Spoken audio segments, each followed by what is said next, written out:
5942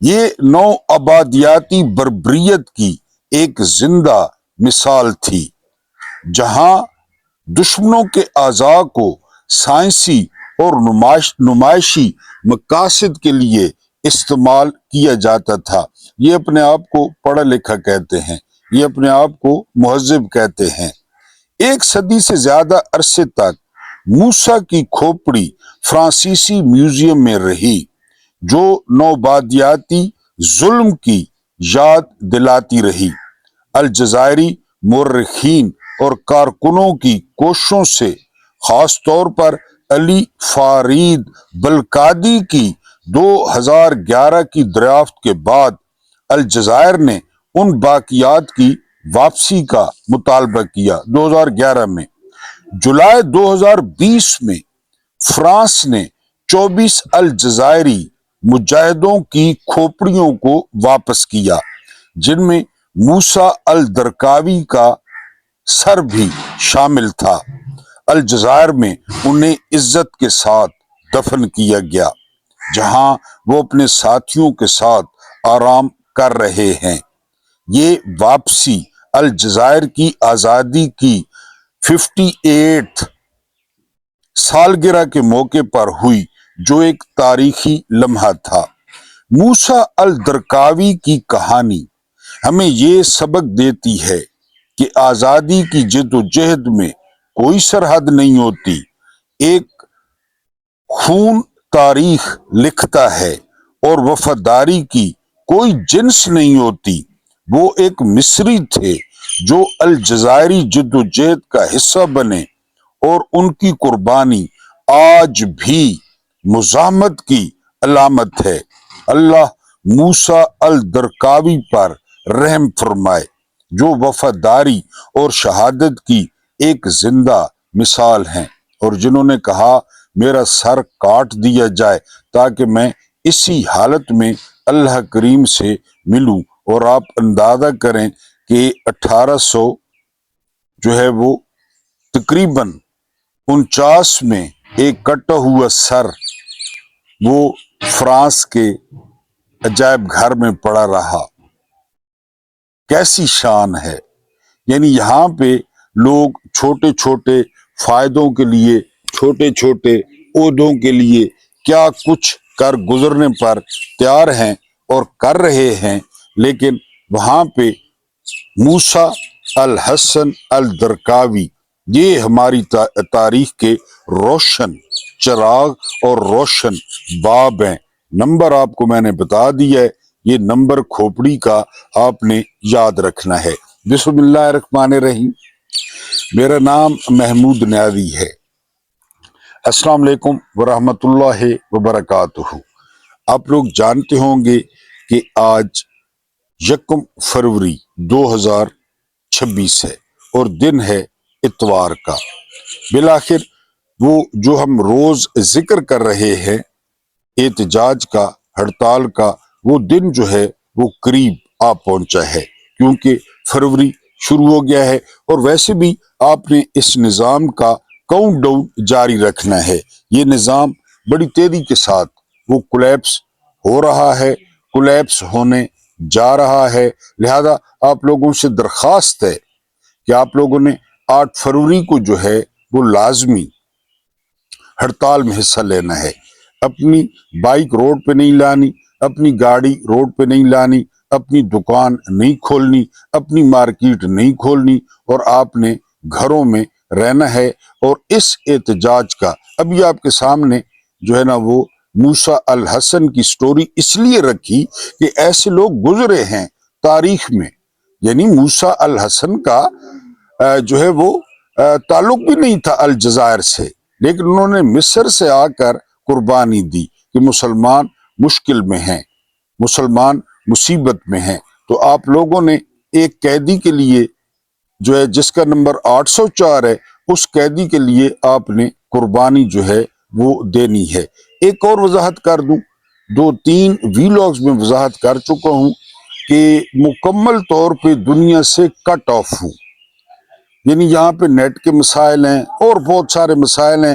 تو ویلاگ اگر تھوڑا کمزور ہو نا تو آپ نے مائنڈ نہیں کرنا، انشاءاللہ جب پروفیشنلی اس کو شروع کریں گے 2-3 دن تک تو پھر معاملات ٹھیک ہو جائیں گے۔ یہاں پہ میں خود اپ گریڈ نہیں ہو پاتا، یعنی یہاں پہ جو ہے نا نیٹ کا اتنا مسئلہ ہے، سگنلز کا اتنا مسئلہ ہے، آپ جانتے ہیں پھر جس طرح یہاں پہ پاکستان میں ٹویٹ کیا جاتا ہے، ٹی وی پہ اور پاکستان ہے، خبروں میں اور پاکستان ہے، اور یہاں گراؤنڈ پہ اور پاکستان ہے۔ تو لہٰذا جو ہے نا وہ اگر کوالٹی تھوڑی اچھی نہ ہو تو آپ نے برداشت کرنا ہے۔ ایک اور وضاحت، وہ وضاحت یہ ہے کہ مجھے بہت سارے میسیجز آئے ہیں، مجھے بہت ساری کالز آئی ہیں، میں نے خود آپ کو نمبر دیا ہے، میں اٹینڈ نہیں کر پا رہا۔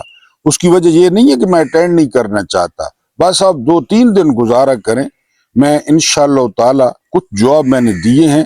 اب دیکھ رہے ہیں کہ گاؤں میں جو ہے نا وہ بہت زیادہ مصروفیت ہے، اور جب میں یہ کام کرتا ہوں نا تو وہ جو رشتہ دار ہے نا وہ تھوڑے ناراض ہوتے ہیں کہ یہ اس کام کے لیے یہاں پہ آیا ہے، لیکن میں چاہتا ہوں آپ کے ساتھ کوئی نہ کوئی آپ کو چیز دے دی جائے، آپ کے ساتھ رابطہ برقرار رہے۔ تو جو مجھے کالز کرتے ہیں، جو مجھے میسیجز کرتے ہیں، ان سے معذرت ہے، وہ جو ہے نا ناراض نہ ہو، معذرت قبول کر لیں، ناراض نہ ہوں۔ ابھی میں بہت زیادہ جو ہے نا ادھر گاؤں میں وہ پھنسا ہوا ہوں اور مصروف ہوں، اس وجہ سے، ورنہ انشاءاللہ آپ سے رابطہ ہوگا۔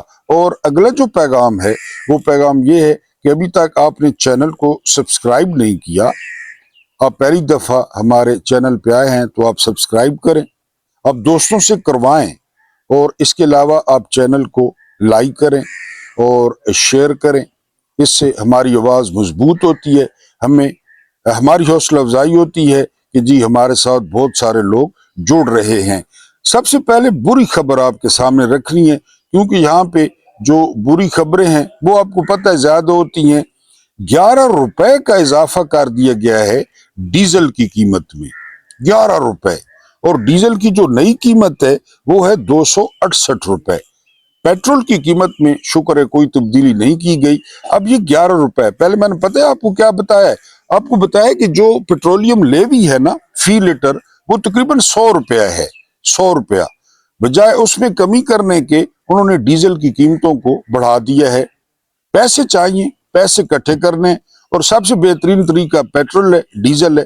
اور آپ یہ بھی جانتے ہیں کہ ڈیزل کی قیمت اوپر جاتی ہے تو جو ساری ٹرانسپورٹیشن ہے وہ اس میں انوالو ہو جاتی ہے، اور قیمتیں بڑھ جاتی ہیں، کرائے بڑھ جاتے ہیں۔ تو بہرحال یہ بہت بڑا جو ہے وہ اضافہ ہوا ہے۔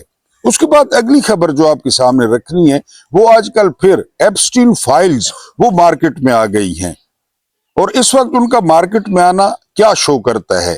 وہ یہ شو کرتا ہے کہ جو ہے نا ٹرمپ کو مجبور کیا جائے کہ وہ ایران پہ حملہ کریں۔ یعنی آپ بتائیں نا، ان فائلز میں کہا جا رہا ہے کہ تقریباً 1 لاکھ قابل اعتراض تصاویر ہیں، اور جس میں ہمارے جو پیر و مرشد ہیں اسٹیبلشمنٹ کے، ڈونلڈ ٹرمپ، وہ بھی شامل ہیں، بڑے بڑے لوگ شامل ہیں اس میں۔ تو ایپسٹین فائل کا بڑا ذکر ہو رہا ہے، اور خاص کر اس کو اسرائیل پروپیگیٹ کر رہا ہے تاکہ ایران پہ جو ہے وہ حملہ کیا جائے۔ اس کے بعد اگر ہم اگلی بات کریں تو کچھ جو ہے نا وہ انفارمیشن آئی ہے کہ امریکہ اور ایران کے درمیان کوئی مقصد جو ہے وہ مذاکرات ہونے جا رہے ہیں۔ اس کی تصدیق علی لاریجانی نے بھی کی ہے۔ علی لاریجانی آپ جانتے ہیں یہ قومی سلامتی کے سربراہ ہیں، ایران کے بڑی اہم پوزیشن پہ ہیں، اور سید علی خامنہئی کے یہ مشیر بھی ہیں۔ میں نے آپ کو کل پرسوں بتایا تھا کہ امریکی کہہ رہے ہیں کہ ہم جی وینزویلا والا کام کریں گے، 2 گھنٹے بعد اتنا تیز حملہ ہوگا، اتنا سوئفٹ حملہ ہوگا کہ 2 گھنٹے بعد ڈونلڈ ٹرمپ ٹویٹ کر دیں گے کہ اٹ از اوور، سارا کچھ جو ہے نا وہ ٹھیک ہو گیا ہے۔ لیکن امریکہ کو بتانے والے بتا رہے ہیں کہ سید علی خامنہئی نہ مادورو ہیں اور نہ ایران وینزویلا ہے۔ میں نے آپ کو بتایا تھا کہ امریکی فوج کہہ رہی ہے کہ ہم اس کو آخری جنگ سمجھ کے لڑیں گے، یہ جو روز روز کی چخ چخ ہے نا اس سے جان چھوٹے۔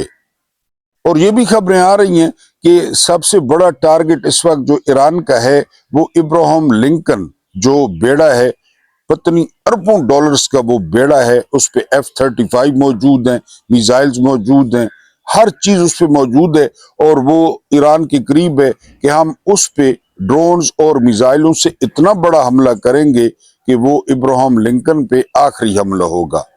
اگر وہ بیڑا ڈوبتا ہے اور ایران ڈبو بھی سکتا ہے تو یہ بہت بڑی جو ہے وہ شرمندگی ہوگی امریکہ کے لیے۔ پھر ایران آبنائے ہرمز کو بند کر سکتا ہے، یہ میں نے آپ کو پہلے بتایا تھا، یہ راہداری ہے تیل کی، دنیا کا 40% تیل اس کوریڈور سے گزرتا ہے۔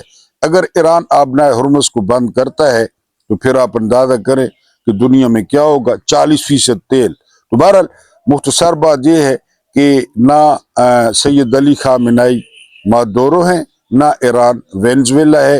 ایران ریٹیلیٹ کرنے کا سوچے گا نہیں، ایران ریٹیلیٹ کرے گا، اور ایران اپنے رجیم کو بچانے کی پوری کوشش کرے گا، اور وہ پوری صلاحیت بھی رکھتا ہے۔ احتجاج ہوا، اس میں کوئی شک نہیں ہے، اور پھر احتجاج جرمن بھی ہو سکتا ہے۔ لوگ، مہنگائی ہو گئی، ڈالر جو ہے نا وہ اتنا مضبوط ہو گیا، اور وہاں پہ معاشی بدحالی۔ تو بہرحال رجیم چینج جو آپریشن ہے وہ میری ذاتی رائے میں ایران میں نہیں ہوگا۔ اس سے کے بعد جو اگلی خبر ہے وہ ہے بلوچستان، یعنی آپ اندازہ کریں کہ 2 دنوں میں 132 دہشت گرد وہ مارے جاتے ہیں، لیکن اس کے علاوہ 15 جو جوان ہیں وہ شہید ہوتے ہیں۔ اس کے علاوہ جو تقریباً 28 شہری ہیں وہ شہید ہوتے ہیں۔ بیک وقت اتنا بڑا حملہ ہوتا ہے بلوچستان پہ۔ کل کا ویلاگ ذہن میں رکھیں، شام والا، اس میں میں نے کیا سوال کیا تھا؟ اس میں میں نے سوال کیا تھا، تھمبنیل پہ سوال موجود ہے کہ کیا بلوچستان میں سب اچھا ہے؟ یہ کل والا تھمبنیل تھا، اور پھر آپ دیکھ لیں 12 شہروں پہ حملہ ہوتا ہے۔ انتہائی خطرناک بات یہ کہ وہاں پہ عام لوگ OBLA کے ساتھ موجود ہیں، سیٹیاں مار رہے ہیں۔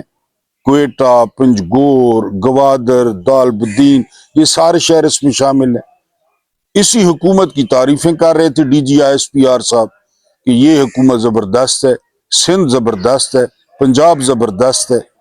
یعنی میں نے کل بھی عرض کیا تھا کہ جب تک لوگوں کی محرومیاں دور نہیں کریں گے، معاملہ جو ہے وہ ٹھیک نہیں ہوگا۔ لوگوں کی محرومیاں دور کریں، لوگوں کو ایجوکیشن دیں، اور سب سے جو امپورٹنٹ بات ہے وہ یہ کہ اپنا کام کریں، اپنا کام، یہ ہے آپ کا کام۔ یعنی جتنے یہ دہشت گرد مار چکے ہیں روزانہ کی بنیاد پہ، وہ پتہ نہیں پھر کہاں سے آ جاتے ہیں، سوال ہے۔ اچھا، اس وقت پوری دنیا میں کسی ملک میں منظم دہشت گردی نہیں ہو رہی، پوری دنیا میں ہو رہی ہے کہیں پہ؟ شری لنکا میں آپ کے سامنے تھا، تامل ٹائیگرز صفایا کر دیا۔ یہاں پہ محسن نقوی کہتا ہے کہ SHO کی مار ہے، ایک چھٹا ماریں گے۔ یہ ڈی چوک ہے کہ ایک چھٹا ماریں گے؟ یہ مرید کے ہے کہ ایک چھٹا ماریں گے؟ تو مارے نا چھٹا۔ اور طلعت حسین پتہ کیا کہہ رہا ہے؟ طلعت حسین کہہ رہا ہے کہ وہ PTI نے جو احتجاج کا اعلان کر رکھا ہے نا، اور احتجاج کرنے جا رہی ہے، تو یہ معاملات، اور اندازہ کریں۔ یعنی میں نے تو ان کو مشورہ دیا ہے کہ پہلی جنگ عظیم کا الزام وہ PTI پہ دھر دیں، دوسری جنگ عظیم کا الزام PTI پہ دھر دیں، یا جو کچھ پاکستان میں ہوا ہے اس کا الزام PTI پہ دھر دیں۔ اب یہ بھی ٹویٹ PTI کے خلاف جا رہا ہے۔ میرا ویلاگ پچھلا اٹھائیں، میں اتنا بڑا، آپ کو پتہ ہے، نہ صحافی ہوں، نہ جو ہے نا وہ کوئی میرے سورسز ہے، نہ میں کلیم کرتا ہوں، لیکن آپ پچھلا ویلاگ اٹھائے نا، میں نے آپ کو ایک بات بتائی تھی کہ ایران میں جب مظاہرے ہو رہے تھے نا ایران میں، تو CIA کے ایک سابق سربراہ ہیں مائک پومپیو، اور سابق وزیر خارجہ ہیں، مجھے مستقل سننے والے ان کو یاد ہوگا، انہوں نے ٹویٹ کیا تھا۔ ایک تو انہوں نے ایرانی احتجاج کرنے والوں کی حمایت کی تھی، چلو ٹھیک ہے۔ دوسرا انہوں نے اگلا ہدف بتایا تھا بلوچستان، سیستان، یعنی جو بلوچستان ایران کی سائڈ پہ ہے وہ سیستان ہے، جو اس سائڈ پہ ہے وہ بلوچستان ہے۔ اب mic Pompeo CIA director, mic Pompeo وزیر خارجہ، وہ ٹویٹ کرتے ہیں، وہ ایران کے ساتھ ساتھ بلوچستان کو بھی لپیٹ میں لے لیتے ہیں۔ تو اب آپ ڈاٹ کنیکٹنگ خود کر لیں کہ یہ کس کا ایجنڈا ہے، کون سی باتیں منوانی ہیں اس رجیم سے مزید۔ اب یہ جو معدنیات کا چورن بیچتے ہیں وہ معدنیات بلوچستان میں ہے، بلوچستان میں یہ حال ہوگا، اور اس کو جس طرح انڈیا پیش کر رہا ہے اس نے پیش کرنا ہے، ظاہر ہے اس کا کام ہے۔ Everything is fair in love and war, محبت اور جنگ میں سب جائز ہے۔ وہ ہمیں کھلے عام دشمن کہتے ہیں، سمجھتے ہیں، تو ان کا پروپیگنڈا آپ سن لیں۔ تو یعنی اگر آپ نے پاکستان کو جوڑنا ہے تو پھر آپ عمران خان کو باہر نکال دیں، عمران خان کو لے آئیں اور بالکل پیچھے ہٹ جائیں، بالکل پیچھے۔ یعنی آپ یہاں پہ یقین کریں کہ جو صورتحال ہے نا وہ یہ ہے کہ فوج کو اور پاکستانیوں کو جنرل عاصم منیر اور پاکستان میں سے کسی ایک کا انتخاب کرنا ہوگا۔ پاکستان جنرل عاصم منیر کے باپ کی جاگیر نہیں ہے، پاکستان جرنیلوں کے باپ کی جاگیر نہیں ہے، DG ISPR کے باپ کی جاگیر نہیں ہے۔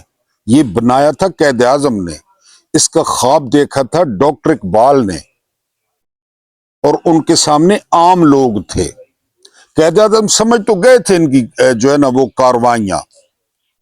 جب سب سے پہلے سردار عبدالرب نشتر نے شکایت کی تھی ایوب خان کی کہ یہ سیاست میں بڑی دلچسپی لیتا ہے، اور قائد اعظم نے خود بھی دیکھا ان کا کانڈکٹ رائل آرمی کا، تو سٹاف کالج کوئٹہ میں ان کو ضرورت پیش آئی کہ انہوں نے واضح طور پہ کہا کہ بندے نے پتر بنو، تم لوگ حلف کی وفاداری کرو، سیولینز پالیسی بنائیں گے، سیولینز، اور تم لوگوں نے اس پہ عمل کرنا ہے، دیٹس اٹ۔ تم سرکاری نوکر ہو، سرکاری ملازم ہو، تشدد اپنی جگہ، سوٹے اپنی جگہ، ڈنڈے اپنی جگہ۔ ابھی جو آپ کو جو ہے نا وہ موسیٰ الحسن کے بارے میں بتایا ہے، جس کا سر صدیوں تک جو ہے نا وہ پڑا رہا فرانس میں، وہ ایک اڈیالہ میں بند ہے، وہ 804 ہے۔ یعنی یہ کہانی پرانی ہے، 5400 سم تھنگ سے موسیٰ الحسن 804 تک کہانی آ گئی، لیکن جو ہے نا آگ کو کھیل پتنگوں نے سمجھ رکھا ہے۔ یہ جو پتنگے ہوتے ہیں نا یہ آگ کو کھیل سمجھتے ہیں، یہ نہیں کسی بات سے ڈرتے، یہ نہیں گھبراتے کسی بات سے۔ عمران خان، اب موسیٰ الحسن نے کیا کہا کہ یا گردن کاٹ دو یا الجزائر، اور فائرنگ سکواڈ کے سامنے کھڑا کر دیا گیا۔ اس نے بیعت کی، موسیٰ الحسن نے بیعت کی۔ عمران خان کیا کہتے ہیں؟ آزادی یا موت۔ یقین کریں کہ یہ ایسٹ انڈیا کمپنی سے زیادہ گہرا، ایسٹ انڈیا کمپنی سے زیادہ مضبوط اور ایسٹ انڈیا کمپنی سے زیادہ ظالمانہ قبضہ ہے۔ 144 دفعہ 144 ایسٹ انڈیا کمپنی لگاتی تھی، 3MPO ایسٹ انڈیا کمپنی لگاتی تھی، بولنے پہ پابندی وہ لگاتی تھی، غدار وہ ڈکلیئر کرتی، دہشت گرد وہ ڈکلیئر کرتی، اکٹھا وہ نہیں ہونے دیتے تھے، احتجاج وہ نہیں کرنے دیتے تھے۔ تو پاکستانیوں اور پاکستان کے سسٹم کو اب انتخاب کرنا پڑے گا جنرل عاصم منیر، جو سرکاری طور پہ 2 دفعہ ریٹائر ہو چکے ہیں، کہ ہم نے ان کی خواہشات پہ چلنا ہے، ہم نے ان کی خواہشات پوری کرنی ہے، یا ہم نے پاکستان کا سوچنا ہے۔ وہ تو وہاں پہ بیٹھے ہیں، بند کمروں میں فیصلے کیے جا رہے ہیں، اور وہ فیصلے گل کیا کھلاتے ہیں وہ آپ کے سامنے۔ کل بلوچستان دیکھ لیں، میں نے آپ کو بتایا کہ بلوچستان کے 17 ضلعوں میں پینے کا صاف پانی نہیں ہے۔ وہ کیا کریں؟ بتائیں وہ کیا کریں؟ تعلیم نہیں ہے، وہ کیا کریں؟ نوکری نہیں ہے، وہ کیا کریں؟ تقریباً ہر دوسرے گھر کا ایک بندہ لاپتہ ہے، وہ کیا کریں؟ تو کیوں نہیں سرنڈر کرتے یہ عمران خان کے سامنے؟ کیوں نہیں جرنیل جو ہے نا وہ سرنڈر کرتے؟ آسمان سے اترے ہیں، بڑی زبردست یونیفارم پہن کے، کلف لگا ہوا، سٹار پورے لگے ہوئے، جگجیت سنگھ اروڑا کے سامنے سائن کر دیے کہ ہاں جی ٹھیک ہے۔ وہاں جو ہے نا وہ موسیٰ الحسن جو ہے نا زرقاوی کی طرح وہاں پہ چھاپا مار جنگ شروع کرتے کہ نہیں جی جنرل نیادی کا یہ استدلال کہ راول پنڈی نے حکم دیا تھا، میں کہتا ہوں کہ وہ چھاپا مار یا گوریلا جنگ شروع کر دیتے کہ ہم لانتی یحییٰ خان کے احکامات کو نہیں مانتے، گو ٹو ہیل، بھاڑ میں جائیں، یحییٰ خان بھاڑ میں جائے، chief of general staff Abdul Hamid Khan بھاڑ میں جائے، ہم نہیں مانتے حکم، ہم سٹرائک کریں گے، ہم مقابلہ کریں گے۔ یہ کیا کون سا ڈسپلن ہے کہ راول پنڈی نے کہا جی کہ آپ ہتھیار ڈال دیں؟ What the hell is this؟ وہ آپ خود فیصلہ کرتے میدان پہ، وہاں تو آپ نے ہتھیار ڈال دیے، اور پھر مرضی کے دہشت گرد۔ میں نے آپ کو بتایا یہ دنیا کا واحد ملک ہے یہاں پہ دہشت گردی کاروبار ہے، اگر دہشت گردی ختم ہوتی ہے تو ان کی کھڑپینچی ختم ہوتی ہے، یہ ارریلیونٹ ہوتے ہیں، ان کو دفتروں میں بیٹھنا پڑے گا، فائلیں دیکھنی پڑیں گی، دہشت گردی ہے تو یہ ہیں، ان کے باپ کا ملک نہیں ہے، ان کو یہ بتائیں، یہ اپنی مدت پوری کریں اور گھر جائیں، پوری تنخواہ لیں، پوری پینشن لیں، مرات لیں۔ کس نے ان کو سٹامپ پہ لکھ کے دیا ہے پاکستان کہ یہ آپ کا ہے؟ کس نے ایفیڈیوٹ دیا ہے؟ 25 کروڑ عوام ایک سائڈ پہ کھڑی ہیں اور یہ ایک سائڈ پہ کھڑے ہیں۔ بہرحال انشاءاللہ مستقبل میں بات ہوگی، رابطہ نہ کرنے کی وجہ سے آپ نے ناراض نہیں ہونا، رابطہ ہوگا انشاءاللہ، سب سے رابطہ ہوگا۔ اللہ پاک آپ کو آسانیاں عطا فرمائے، آسانیاں بانٹنے کی توفیق عطا فرمائے۔ میرا رب کریم آپ کے اور میرے مرحومین کی مغفرت فرمائے، ان کے ساتھ عدل کا نہیں رحم کا اور احسان کا معاملہ فرمائے۔ مجھے برداشت کرنے کا بہت بہت شکریہ۔